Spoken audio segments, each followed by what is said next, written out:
마태복음 24장 14절입니다. 제가 읽겠습니다. 이 천국 복음이 모든 민족에게 증언되기 위하여 온 세상에 전파되리니 그제야 끝이 오리라. 아멘. 그동안 우리가 살펴봤던 그 천국에 대한 내용을 좀 간단하게 정리를 한번 해보면요, 지난 2주간에 걸쳐서 천국 복음에 대해서 우리는 살펴봤었습니다. 예수님이 세례를 받으시고 사역을 본격적으로 시작하실 때 천국 복음을 전한다고 말씀을 하시면서 제일 먼저 전하셨던 말씀이 소위 그 산상수훈이라고 불리는 걸 전했죠. 의에 줄이고 목마른 자는 복이 있나니 천국이 저희 것이며 애통하는 자 시작해서 쭉 온유한 자, 화평하는 자로 이어지는 그런 천국 복음에 대해서 선포를 하셨습니다. 그거를 산상수훈 혹은 팔복이라고 부르기도 합니다. 그리고 지난주에 우리가 나눴던 내용은 또 다른 측면에서의 천국에 대한 이야기였는데요, 하나님의 뜻대로 행하는 자가 천국에 들어간다라고 하는 내용과 어린아이 같이 된 자가 천국에 들어간다는 부분을 살펴봐서 우리가 결국 천국에 들어가는 것이 어떤 그 천국 들어가는 티켓을 따는 것, 천국 들어가는 방법에 대한 게 천국 복음이 아니라 천국에서 살아가게 될 사람들의 삶, 천국에서 살아갈 사람들의 어떤 행위와 행동들이 어떠한지를 알려주시는 방식으로 천국 복음을 전하신 거를 살펴봤죠. 그리고 오늘은 뭘 살펴볼 거냐면, 그러면 천국 복음이 다 전해진 다음에는 무슨 일이 벌어지는가 하는 부분을 살펴보고자 합니다. 그러니까 천국 복음이 다 전해진 후에 대한 이야기는 결국 종말로 이어질 수밖에 없고요. 요 연결고리는 다음 주에 우리가 나누게 될 부활로 또 이어지게 될 것입니다. 결국 오늘은 종말의 시점에 어떤 일들이 벌어질까 하는 부분을 살펴볼 수밖에 없습니다. 천국 복음이라고 하는 것이 지금 오늘 우리가 읽은 말씀처럼 그 종말의 어느 때로 연결되는 표현을 하고 있기 때문에 그렇습니다. 다시 한번 확인시켜드리면 이렇게 언급하고 있습니다. 이 천국 복음이 모든 민족에게 증언되기 위하여 온 세상에 전파되리니 그제야 끝이 오리라. 이렇게 기록하고 있습니다. 결국 세상의 끝에 대해서 설명하는 것으로 천국 복음이 언급되고 있는 것처럼 보이죠. 그래서 이 요절을 중심으로 우리는 늘 종말을 떠올리게 됩니다. 근데 이 본문이 꼭 그렇지만은 않습니다. 이것이 종말을 이야기하는 것처럼 여겨지다 보니까 그 앞에 나온 내용들을 토대로 종말의 모습을 그리게 됩니다. 그 앞에는 이렇게 나오고 있어요. 난리와 난리 소문을 듣겠으나 너희는 삼가 두려워하지 말라. 민족이 민족을, 나라가 나라를 대적하여 일어나겠고 곳곳에 기근과 지진이 있으리니 이 모든 것은 재난의 시작이라. 그때 사람들이 너희를 환난에 넘겨주겠으며 너희를 죽이리니 너희가 내 이름 때문에 모든 민족에게 미움을 받으리라. 이렇게 기록하고 있습니다. 그러니까 우리는 이걸 토대로 세상의 끝에는, 천국 복음이 다 전해지는 세상의 끝에는 이렇게 기독교인들이, 하나님을 믿는 사람들이, 예수님을 전하는 사람들이, 천국 복음을 따르는 사람들이 큰 고통 중으로, 환난 중으로, 고난 중으로 들어가겠구나, 이렇게 생각할 수밖에 없게 되는 거죠. 그런데 이러한 해석은 이 본문의 배경을 정확하게 이해하지 못한 데서 나온 해석입니다. 우리나라에서는, 최소한 우리나라에서는 지금 제가 말씀드린 이러한 해석이 일반적인 해석이죠. 이게 보편적인 해석입니다. 이게 보편적인 해석이기 때문에 이 해석을 따르지 않으면 뭔가 문제가 있는 것처럼 여겨지기도 하고, 그래서 이 해석을 따르지 않으면 이단인 것처럼 느껴지기도 해서 반드시 이 해석을 따라야 될 것만 같죠. 그래서 제가 종말의 때는 그렇게 환난이 가득하고 불의와 악이 가득한 때가 아니라 오히려 하나님의 복음이 만연하고 하나님의 의가 지금보다 훨씬 더 성숙해져 있을 때일 것이다 라고 이야기를 하는 것에 대해서 의아해하며 심지어는 반감을 표현하시는 분들도 종종 있기도 합니다. 그런데 오늘의 이 배경을 한번 살펴보도록 하겠습니다. 오늘 우리가 읽은 말씀은 24장이고요. 23장이 어떻게 마무리가 되냐면 23장 마지막에 예루살렘아 너희 집이 황폐하여지리라 이렇게 마무리를 합니다.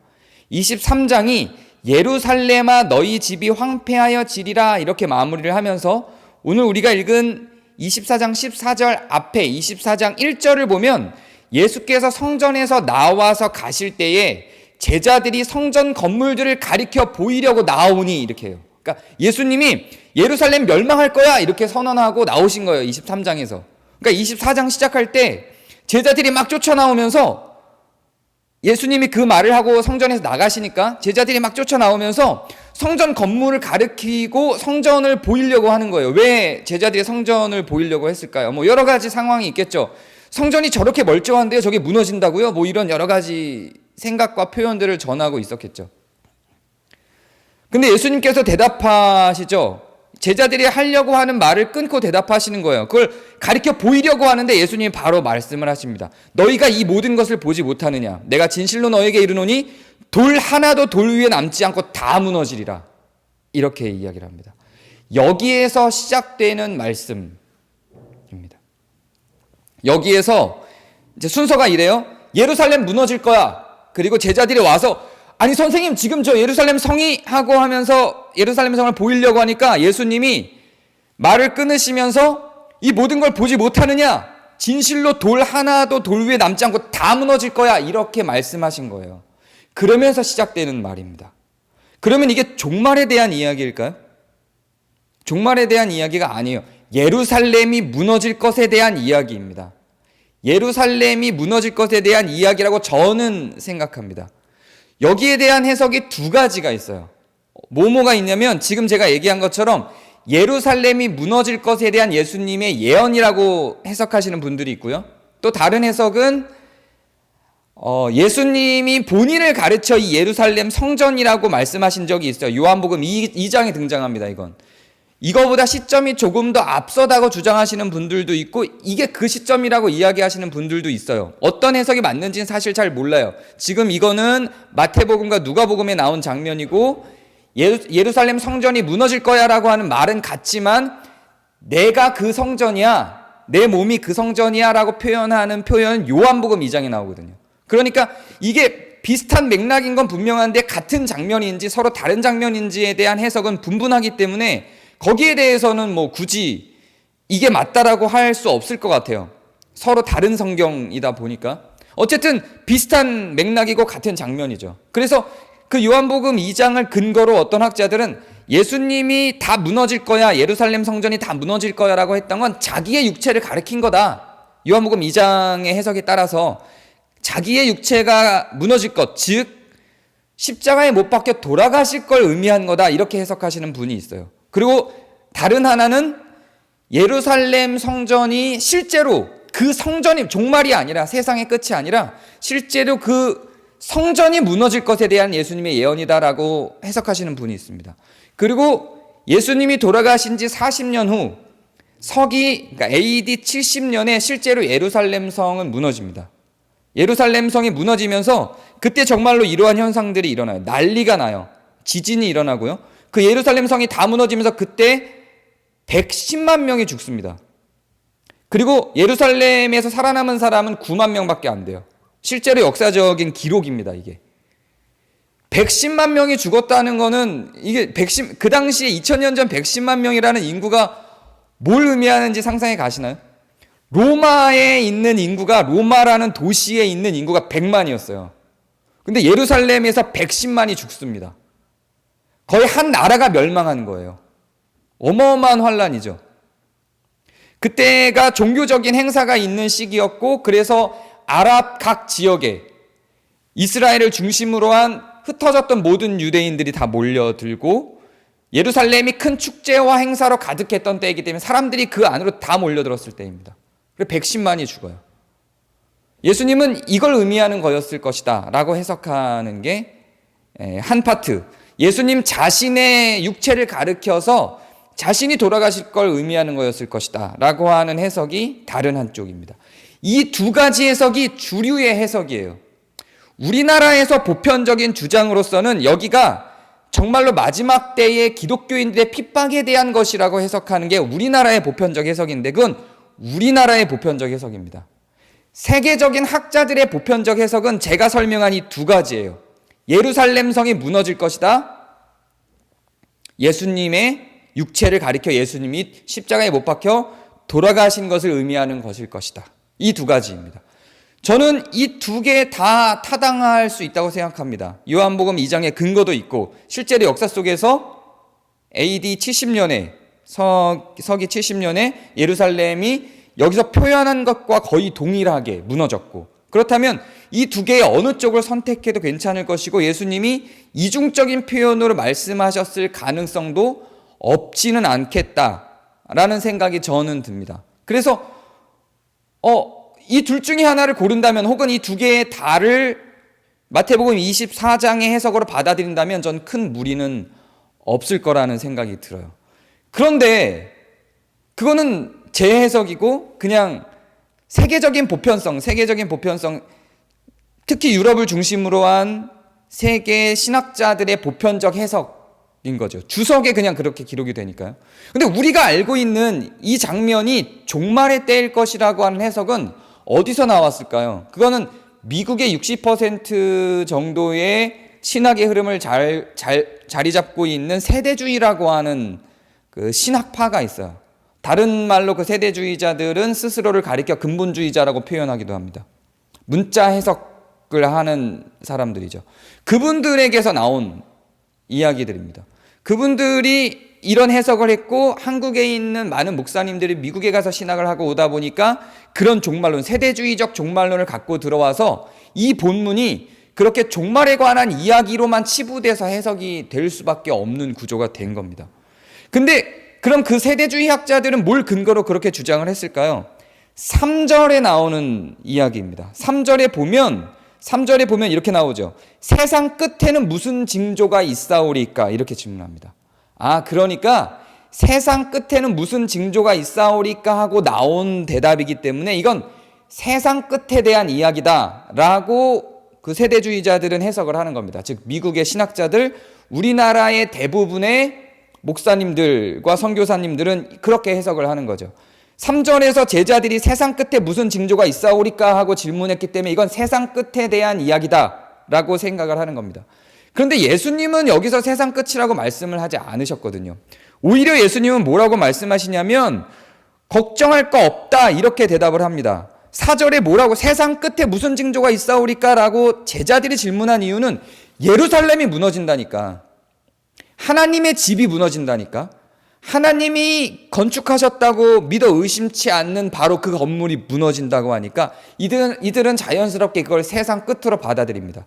그리고 실제로 다니엘서에서, 그들이 성경으로 인정하고 있는 다니엘서에서는 세상 끝날에 예루살렘 성이 무너지는 것을 예언하고 있습니다. 거기서는 예루살렘 성이라는 이름을 쓰지는 않죠. 예루살렘 성이라고 상징화되어 있는 것들이 무너질 것을 예언하고 있죠. 그래서 그런 성경을 해석한 그 당시의 학자들, 서기관들과 제사장들과 학자들은 당연히 예루살렘 성이 무너지면 세상 끝일 거라고 그냥 신학적인 해석 가운데 갖고 있는 거예요. 그 생각을. 그러니까 예루살렘 성이 무너진다고 하니까 세상 끝이 올 거라고 자연스럽게 제자들은 생각을 했겠죠. 근데 예수님이 뭐라고 거기에다 대답을 하시냐면 세상 끝에 무슨 징조가 있사오리까 하니까 미혹받지 않도록 주의하라 이래요. 미혹받지 않도록 주의하라. 많은 사람들이 내 이름으로 와서 이르되 나는 그리스도라 많은 사람을 미혹하리라. 미혹받지 않도록 주의하라. 이렇게 이야기를 합니다. 그리고 나서 6절에 뭐라고 이야기하냐면 아직 끝이 아니니라 이래요. 난리와 난리 소문을 듣겠으나 삼가 두려워하지 말라. 이런 일이 있어야 돼. 이런 일이 있을 건데 있어야 돼. 이게 아직 끝은 아니니라 이래요. 이게 종말이 아니다라고 선언을 하시는 거예요. 제자들이 세상 끝에 대해서 이야기를 하면 세상 끝에 무슨 징조가 일어나리까 이러니까 미혹받지 말라라고 하면서 아직 끝이 아니니라 이렇게 선언을 하십니다. 세상 끝에 대한 이야기가 아니다라고 이야기를 하는 거죠. 예루살렘 성이 무너진 게 세상 끝에 대한 이야기가 아니야 라고 설명을 자세하게 이미 하신 거예요. 그런데 이런 예수님의 말씀에 대한 문맥의 어떤 그 흐름이나 예수님의 말 자체에는 전혀 신경을 안 쓰고 신학이 우선돼서 7개의 세대로 분별해서 종말의 때와 심판의 때를 설명하는 게 세대주의 근본주의의 신학의 모습인데요. 마지막 7세대라고 불리우는 종말의 세대를 설명해야 되기 때문에 그 자기들의 신학에 몰입이 돼서 이런 예수님의 말 자체에 대해서는 전혀 해석이 없었던 거예요. 그리고 그냥 이 모든 것들이 다 종말에 대한 해석인 것으로 이해를 하고 있었던 거죠. 다시 말하면 지금 우리가 읽고 있는 이 장면은 종말에 대한 이야기가 아닙니다.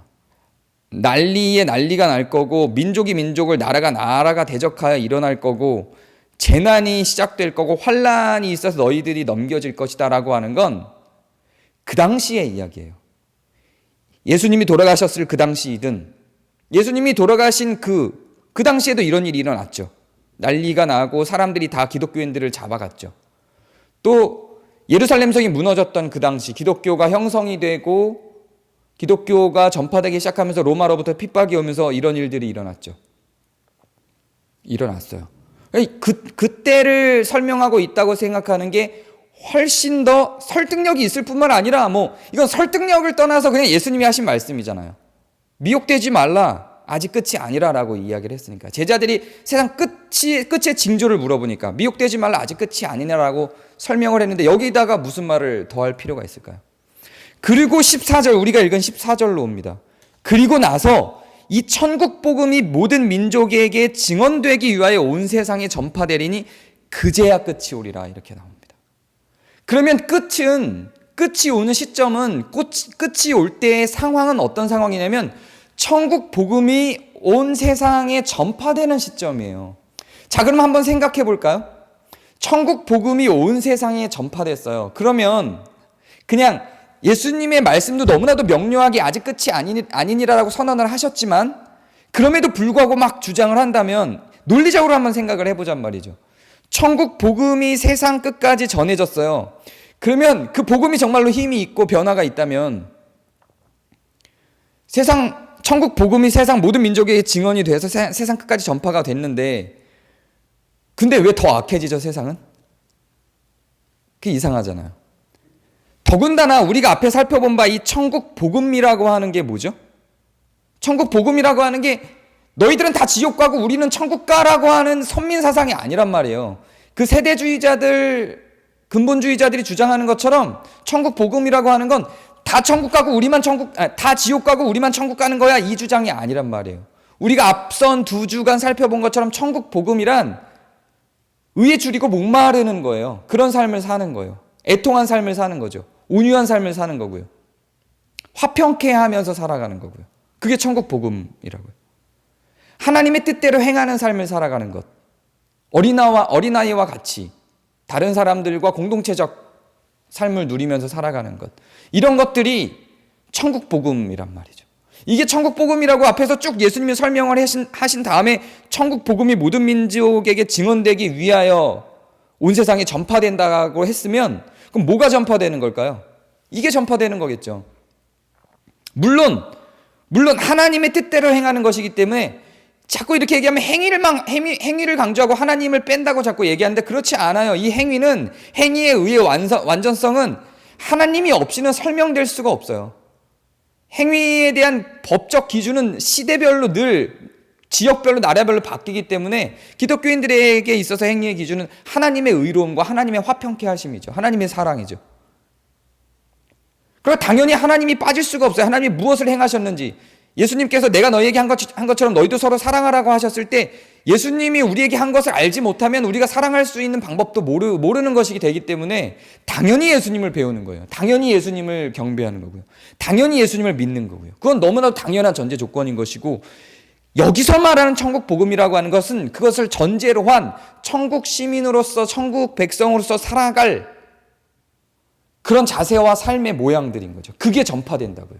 그게 전파되면 그게 영향력이 있고, 그게 전파되어서 그게 사람들을 변화시키면, 그리고 그것이 정말로 제자화라는 이름을 갖고 펼쳐지는 것이 사실이라면 당연히 세상은 더 아름다워지죠. 점점 더 악랄해지고 악해지지 않죠. 세대를 보면 악해 보이죠. 너무 악해 보이는 것 같죠. 악함이 드러나고 있는 겁니다.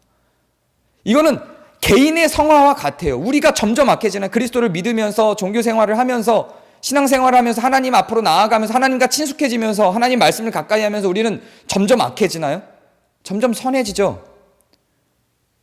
저를 보면 그런 것 같지 않아요? 이렇게 고백하시는 분들이, 겸손 때문에 그렇게 고백하시는 분들이 있어 보이지만 정말로 교회 안에 몸을 담고 신앙생활 오래 하시는 분들은 어떻게든지 그 찔림 가운데서 변하죠. 근데 더 악해 보이는 것 같은 이유는 뭔가요? 의에 더 민감해지니까요. 화평에 더 민감해지고 사랑에 더 민감해지니까요. 예전보다 분명히 더 선해졌지만 죄에 대한 민감성 훨씬 더 강화가 돼서 더 죄인 같은 거예요. 그래서 바울이 그리스도를 영접한 이후에 더 선해지지 않았을까요? 근데 자기 스스로를 괴수라고 표현하잖아요. 마찬가지인 거예요. 마찬가지. 저도 그래요. 저도 그리스도를 진실로 만나고 그리스도와 하나 되어져 가는 과정을 통해서 확인하는 바 저는 많이 변해서 정말 많이 변해가고 있고 앞으로도 더 변할 거라고 저는 믿어요.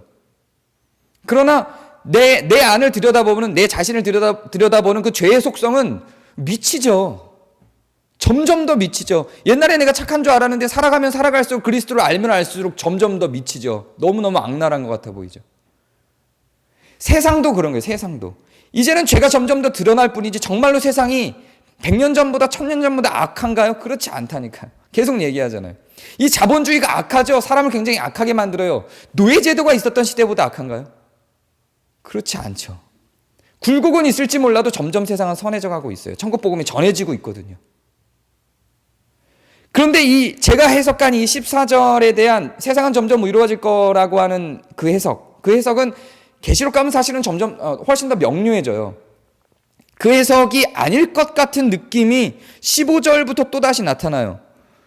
그제야 끝이 오리라라고 해놓고, 제가 아까 다니엘서 말했죠. 그러므로 너희가 선지자 다니엘이 말한 바 멸망에 가증한 것이 거룩한 곳에 선 것을 보거든 그때 유대에 있는 자들은 산으로 도망할지어다 이래요. 그러니까 마치 천국 복음이 전해지고 나서 벌어진 일과 같죠. 근데 이게 성경이 자주 사용하는 문학적 구조입니다. 병렬 구조예요. 한번 설명하고 다시 한번 또 설명하고 하는 방식이에요. 그러니까 이거는 14절 천국 복음이 전해진 그 다음에 대한 이야기를 하는 게 아니라 위의 이야기를 다시 한번 반복하는 그 예루살렘이 멸망하거나 예수님이 돌아가실 그 당시의 이야기를 하는 거예요. 동일하게 다시 반복하는 거예요. 가증한 것이 거룩한 곳에 선 것을 보거든 도망가라 이거예요. 지붕 위에 있는 자들은 집 위에 있는 물건을 가지러 내려 하지 말고 도망가라는 거예요.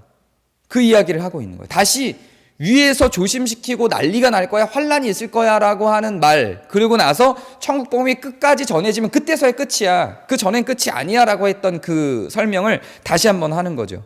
그러므로 라고 하는 건 앞에 있는 맥락을 다시 한번 되짚으면서 이제는 앞에 이런 일이 있을 거니까 너희는 어떻게 할 거냐, 그러므로 너희는 이런 일이 생기면 너희는 이제 도망가라 라고 설명하는 거예요. 그러니까 다시 원점으로 돌아가서 그 전에는 어떤 일이 벌어질 거야에 대한 이야기였다면 이 15절 이후로는 그러니까 너희는 이제 도망가 라고 이제 13절까지 설명했던 그 상황에 대해서 기독교인들이 행동해야 될 내용이 14절 이후에 등장을 하는 겁니다. 종말의 때에 대한 이야기가 아니에요. 그리고 정말 종말의 때에 대한 이야기를 예수님이 하십니다. 왜냐하면 제자들이 3절에서 물었으니까요. 세상의 끝날에 어떤 징조가 있겠습니까? 하고 물었으니까 대답은 해줘야 되겠죠. 예루살렘 성이 무너지는 게 세상의 끝이 아니야. 끝이 아니야. 이게 난리는 있겠지만 그 난리가 난다고 이게 세상의 끝이 아니야 라고 딱 선언을 했어요. 그래도 어쨌든 세상의 끝에 대해서 물어봤잖아요. 그러니까 세상의 끝에 대해서 설명은 해주셔야 되겠죠. 그래서 그 세상의 끝에 대해서 설명하고 있는 게 29절부터입니다. 29절부터 보면 그날 환난 후에 즉시 해가 어두워지며 달이 빛을 내지 아니하며 별들이 하늘에서 떨어지며 하늘의 권능들이 흔들리리라. 이것도 제가 이제 세상 끝이라고 이야기를 했는데 이거를 이렇게 해석하시는 분들이 있어요. 그 환란이라고 표현된 예루살렘 성이 무너진다고 표현된 그 장면이 예수님이 돌아가시는 장면이라고 해석하는 해석들이 있다고 했죠. 그 예수님이 돌아가셨을 때 성경이 어떻게 기록하고 있는지 혹시 기억을 하시나요? 기억을 못 하시거나 잘 모르신다면 지금 들어주세요. 예수님이 돌아가셨을 때 지금 이 장면이 일어나요. 해가 어두워지고 달이 빛을 내지 않고 천둥과 번개가 치고 세상이 울부짖는 것 같은 상황들이 묘사가 되죠. 그래서 그렇게 해석하는 분도 있어요. 이게 꼭 끝날을 이야기하는 게 아니야 라고 해석을 하시는 분들이 있어요. 그것도 저는 가능하다고 생각해요. 그래서 아예 끝까지 종말에 대한 이야기가 아니라 그냥 쭉 예수님의 그 돌아가심, 십자가 사건으로 해석을 해내시는 분들도 있어요. 근데 그것도 저는 타당하다고 생각하고요. 근데 저는 그렇게만 보기에는 여기는 조금 종말인 것 같은 분위기, 그날 환난 후에라고 표현하고 있으니까요. 그런 분위기의 느낌들이 있는 장면들이 여기는 있어요. 그게 31절이죠. 그가 큰 나팔 소리와 함께 천사들을 보내리니. 이거는 예수님이 돌아가신 그 장면이라고 해석하기엔 좀 무리수가 있다라고 저는 생각이 돼서, 환난 후에라고 한다면, 그날 환난 후에라고 한다면 이것은 정말 마지막 때에 대한, 제자들이 마지막 때에 대해서, 세상의 끝에 대해서 물어봤으니까 거기에 대한 답변일 수 있겠다라는 생각을 합니다. 그러면 그 끝에, 그러면 정말로 세상 끝에 무슨 일이 일어나는지를 한번 볼까요?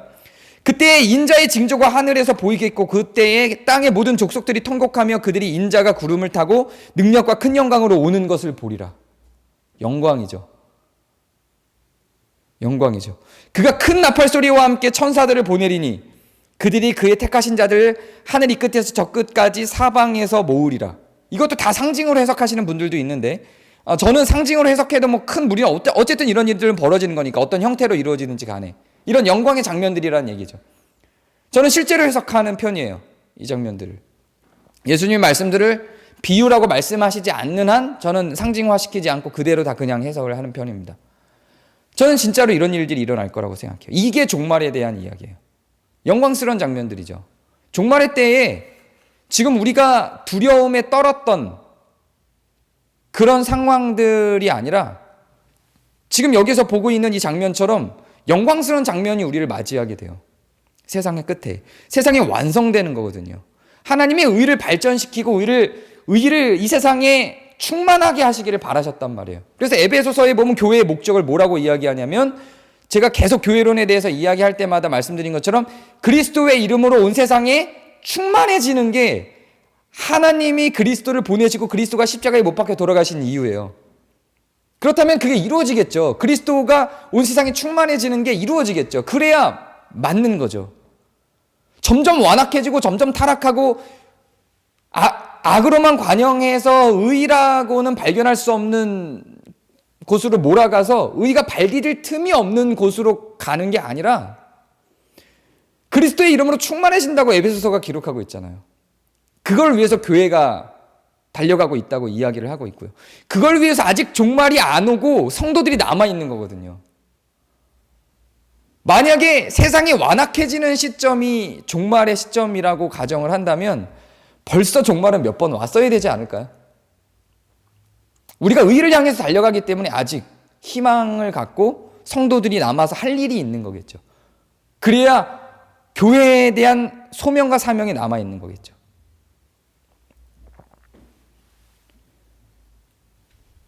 지금 24장의 이야기는 결국은 천국 복음이 전해지기 전까지는 우리는 고난 중에 있는 게 맞는 겁니다.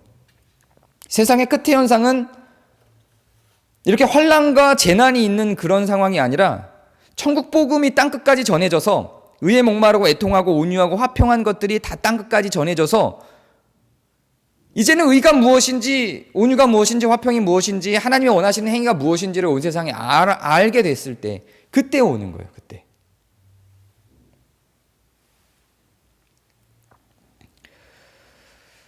지금은 천국 복음이 전해지고 있는 때입니다. 그러니까 아직은 우리는 고난 중에 있죠. 이 세대 자체를 마지막 세대라고 표현을 하고 있어요. 바울이 이미 자기가 살아가고 있는 그 시대를 마지막 시대라고 표현을 하고 있어요.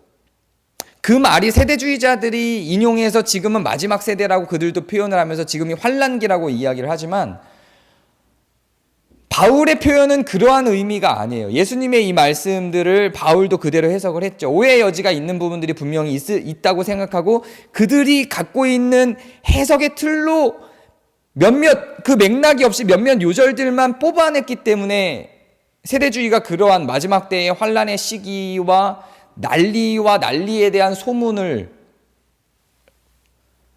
지금 우리가 겪고 있는 것으로 이야기를 하고 있는 거죠. 제가 다미선교회라고 하는 종말론 이단에 빠졌던 건 이미 대한민국이 다 알죠. 우리 교회 분들은 이미 몇 번 알고 계시죠. 저는 종말에 대해서 굉장히 많이 공부할 수밖에 없었죠.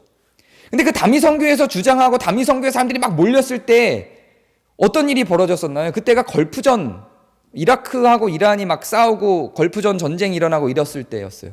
우리나라에 전쟁이 난 것도 아니었어요. 그러니까 걸프전 전쟁이 일어나는 걸 보니까 전쟁이 났어. 난리가 났어. 막 미국이 막 그 아랍 지역으로 막 전투기 보내고 무기 보내고 막 군사 보내고 이러면서 드디어 마지막 때야. 이렇게 드디어 성경이 예언하는 대로 전쟁이 났어. 이렇게 그 다미성교의 사람들이 그 이단들이 막 만들어냈죠, 이야기들을. 근데 그 전에 얼마나 많은 전쟁들이 있었어요. 그건 매우 작은 전쟁이죠, 걸프전은. 옛날 1차 대전, 2차 대전 전쟁 때 봐요. 그 전으로 흘러가면요. 오스만 투르크와 그 유럽과의 충돌, 이런 1차 대전 상황에서 발생했던 전 세계적인 흐름들. 아니, 당장 우리나라 전쟁 때도 이게 얼마나 거대했어요. 우리나라 전쟁이. 작은 이 한반도란 작은 땅의 전쟁이지만 걸프전에 비할 게 아니었죠.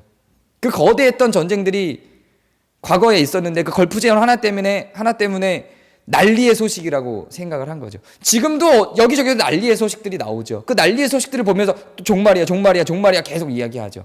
아니요, 종말의 소식은 영광스럽다니까요. 종말의 소식은 지금보다 훨씬 더, 우리가 생각하는 것보다 더 세상은 점점 아름다워질 겁니다. 물론 아름다워지면 질수록 의에 대한 기준은 높아지고 거기에서 또 다른 악에 대한 발견은 굉장히 깊어질 것이기 때문에 세상은 또 타락해 보일 거예요.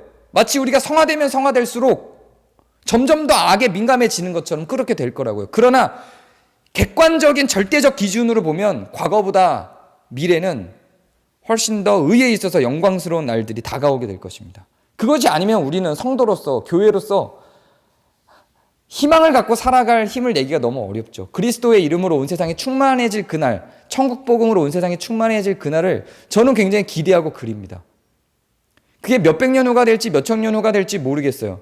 제가 몇천 년 후에 미래를 볼 수 있다면 굉장히 벅찰 것 같아요. 그리고 몇천 년 후, 몇백 년 후에 만들어질 지금보다 의로워진 그 세계, 지금 있었던 차별과 지금 어렵고 힘들게 살아가는 사람들의 그 삶이 조금 더 나아지고 서로 돕고 살 수 있는 구조가 만들어질 그 미래를 그려보면 지금 제가 조금 더 힘들고 조금 더 고생하는 것들, 의를 지켜내기 위해서 불이익을 당해도 참아낼 수 있는 그런 것에 대한 어떤 기대를 할 수 있죠. 그 가치 부여가 되는 거죠.